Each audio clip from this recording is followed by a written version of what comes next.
Een speciale Rob's Platenkast in het teken van de top 111 is binnenkort te zien op Omroep PNM en te huren. Tegenover met Job van Hoof. Job, goedenavond en van harte welkom in het Vastelovens Café. Ja, dankjewel Rob. Van harte welkom in Rob's Platenkast. Job, en voor de mensen die het niet kennen, ik ken hem dat bijna niet voorstellen, maar wie is Job van Hoof? Ik kom uit Grashoek, 38 jaar en met betrekking tot Vastelovend, Oud-Prins in Grashoek. Ik schrijf veel liedjes, lokaal en ook voor het LVK probeer ik ieder jaar 3 leuke liedjes te schrijven. En bij de Oud-Prins zing ik ook. Ik denk Vastelovensgericht is dat wel een beetje waar mensen me van zouden kunnen kennen. En het schrijven van liedjes, wie is dat begonnen? Wie begint zo gaat? Ja, dat is eigenlijk misschien wel een grappig verhaal. En dat is begonnen toen ik een jaar of 17 was. Ik was eigenlijk meer van de rock en de hard rock. En die carnavalsmuziek, daar gaf ik eigenlijk allemaal niet zoveel om. Alleen ik voetbalde en bij mij in de vriendengroep en in het team zat een jongen, Dennis Jacobs. En daarnaast zat Mark Vermullekom ook in datzelfde voetbalteam. En die waren me eigenlijk iedere keer aan de jas aan het trekken. Alleen, ja, wat ik al zei, ik had er niet zo heel veel zin in. En op een gegeven moment hadden ze mij een avond genoeg alcohol gegeven. En toen ben ik toch gezwicht. En dat is eigenlijk een van de beste dingen die me is kunnen overkomen. Want ik heb er een hele mooie hobby bij gekregen. Zonder dat ik dat van tevoren dacht. En hoe lang schreef ze al? Voor jou bent je bezig? Ik denk echt dat ik het eerste liedje zelf schreef, denk ik een jaar of 15 geleden. En daarvoor, ja, met een vriend en vriendin van mij hebben we dan lang carnavalsliedjes gemaakt. En die schreef Mark Vermullekom. En op een gegeven moment mocht ik me wel met Mark bemoeien. Waar ben je dan de meeste trots op? Op alles wat ze gedaan is? Trots op vind ik lastig, maar waar het mooiste, dat was toch wel YOLO. Wacht niet op later, anders later hier is niet zoveel niks. Wacht is er hoe het gemist. Moet en dans, wanneer alleen maar centen. Geniet, verzamel schoen momenten. Die vol het vasteloven, leef in het moment. Geef gas en maak de zee, kan op horen 11%. Wacht niet op later, anders later hier is niet zoveel niks. Wacht is er hoe het gemist.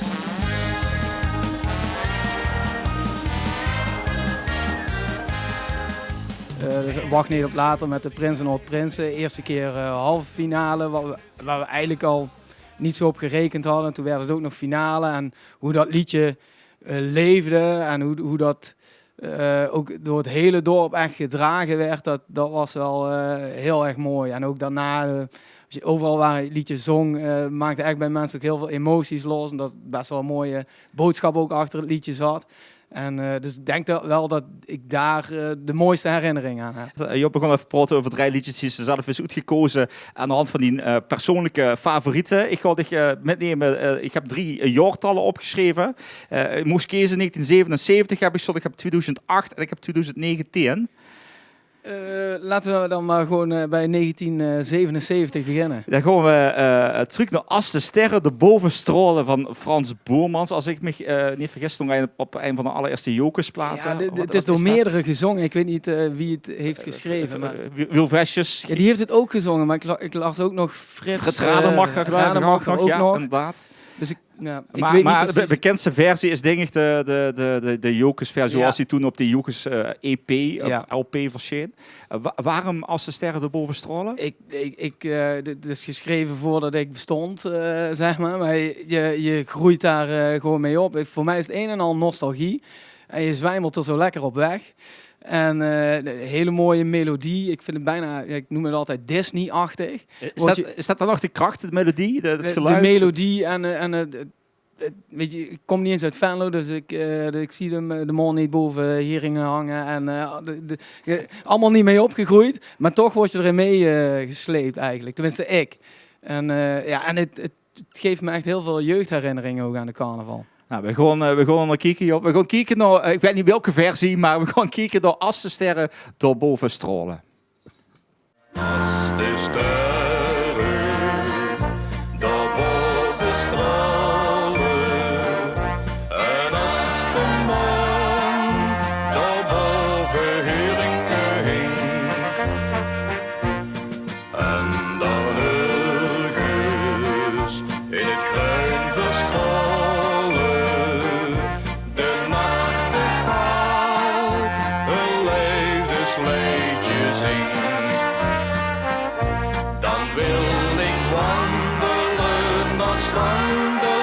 het niet met je. Zit ik gesmoelen, bieden en koelen, even een petje. Als de sterren daarboven stralen en als de maan daarboven Heringen hing. Het was Als de sterren erboven stralen. Dat was de eerste keuze, Job. Job, ik heb er nog twee. 2008, 2019. Gaan we nou naar 2008? 2008, dat was de LVK-finale. Bram en Ruud, de Kriebels, die wonnen het toen het LVK. Waarom dan de Kriebels van Bram en Ruud? Dat liedje klopt voor mij alles. En de super originele tekst. Gebruik toch even de term Juxig. Super mooi arrangement. En dan zitten die twee over elkaar heen te zingen. En dan zit er nog een fantastische rijm in. Ik vind dat zo knap gemaakt. En zo goed gebracht. Nou is de Kriebels, volgens mij duurt die plaat ongeveer 4 minuten. Best lang voor een vastelovensliedje. Ja, dat mag niet eens meer. Of ja, je hebt in ieder geval, ja. Is dat niet te lang voor dingen als liedjes schrijven? Ja, blijkbaar dus als het goed is niet. Ja, en het compleet, het geit maar door. Hè? En, en dan die opeenstapeling toen kende ik het uit mijn hoofd, maar nu niet meer. Ja. Van als ik in de Noorden bonte boerenbroederft, dat. vrij aardig. Dus ik vind het super knap gemaakt. Dus het klopt gewoon helemaal. En echt nog, bedoel ik helemaal niet lullig, maar echt nog een goede Venlo's slager. Een ouderwets Venlo's liedje. Ja, voor mij echt Venlo echt de bakermat waar de mooiste carnavalsmuziek is gemaakt. En zeker in die tijd werden echt nog heel veel hele mooie nummers gemaakt, vind ik. Nou, we gaan kijken naar die nummer 2. Of ik weet niet of die nummer 2 is, maar gewoon terug naar 2008. Naar Bram en Ruud, naar de LVK-finale. Dit zijn de Kriebels.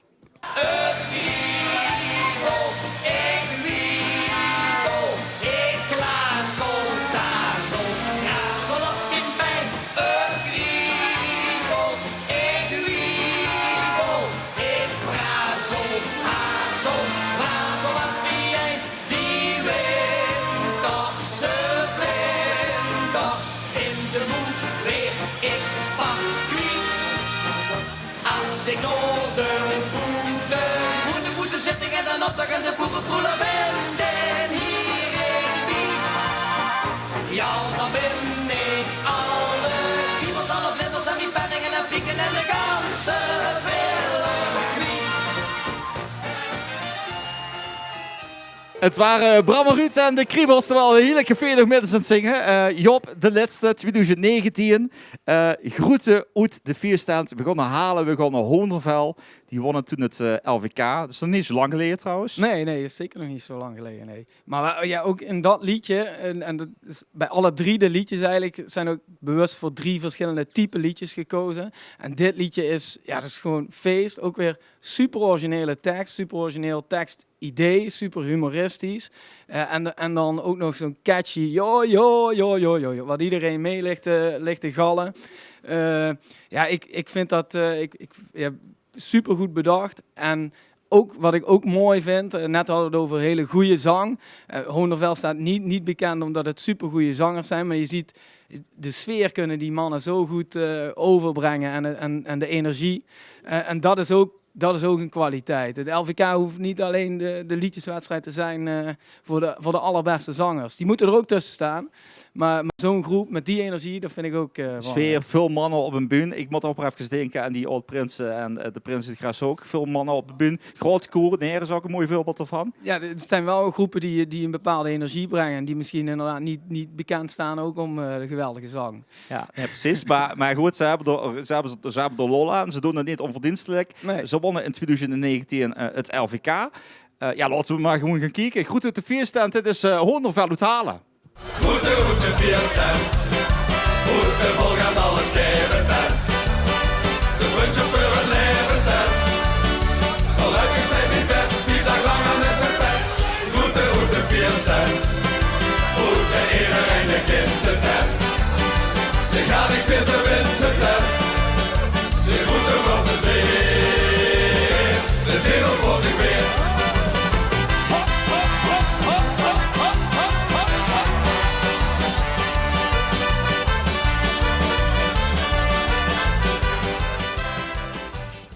was de derde groet uit de feeststand van Hoondervel van Halen. Job, hoor ga je nog hier mensen met zingen. Job, ja, we gaan de route. Heel veel plezier, geniet ervan vooral. Ja, dankjewel. Dan voor één ook van die 3 liedjes die we net hebben gehad. Wat is de als er einde moskezen? Wat wil dat dan?